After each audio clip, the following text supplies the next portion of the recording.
Warm welcome friends. आज हम discuss करेंगे एग्रीकल्चर लैंड से रिलेटेड टैक्सेशन और टीडीएस के प्रोविजंस। तो स्टार्ट करते हैं फ्रेंड्स। एग्रीकल्चर लैंड को इनकम टैक्स एक्ट के तहत दो प्रकार में बांटा गया है, रूरल एग्रीकल्चर लैंड और अर्बन एग्रीकल्चर लैंड। जो रूरल एग्रीकल्चर लैंड है उस पे कोई भी इनकम टैक्स एप्लीकेबल नहीं होता है, लेकिन आपने जो एग्रीकल्चर लैंड बेची है यदि वो अर्बन एग्रीकल्चर लैंड है तो उस पे इनकम टैक्स एप्लीकेबल हो जाएगा और टीडीएस के प्रोविजन भी एप्लीकेबल होंगे फ्रेंड्स। तो जानते हैं सबसे पहले ये रूरल एग्रीकल्चर लैंड क्या है। रूरल एग्रीकल्चर लैंड की डेफिनेशन को अगर आसान भाषा में समझे तो कुछ लिमिट्स वगैरह दी गई है।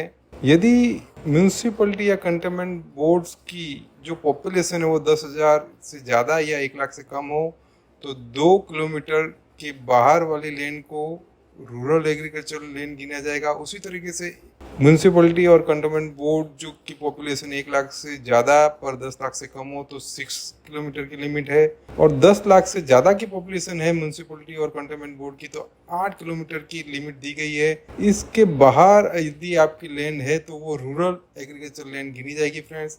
और रूरल एग्रीकल्चर लैंड यदि वह नहीं है तो उसे अर्बन एग्रीकल्चर लैंड गिना जाएगा। ये जो भी लिमिट्स वगैरह दी गई है वो एरियल डिस्टेंस से गिनी जाएगी फ्रेंड्स। तो ध्यान रखिए, आजकल ज़्यादातर जितनी भी एग्रीकल्चर लैंड है वो सभी अर्बन एग्रीकल्चर लैंड्स हो चुकी है, क्योंकि कहीं ना कहीं दी गई लिमिट के अंदर आ ही जाती है, इसलिए ध्यान रखिए फ्रेंड्स। अब जानते हैं यदि आपकी लैंड अर्बन एग्रीकल्चर लैंड है और आप उसे सेल करते हैं तो क्या इम्प्लीकेशन होंगे।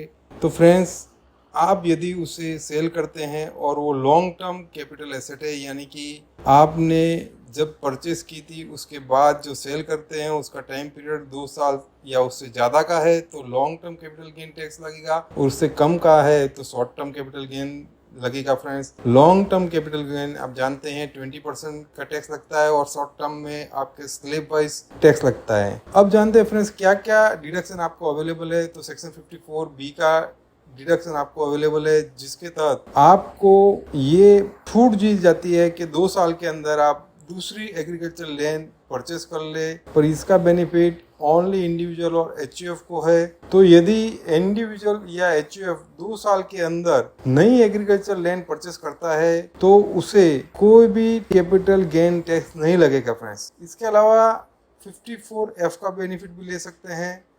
आपको उसके लिए जो भी आपको कैपिटल गेन का बेनिफिट हुआ है वो नई रेसिडेंशियल प्रॉपर्टी परचेस करने के लिए लगाना है या कंस्ट्रक्शन करने के लिए भी लगा सकते हैं।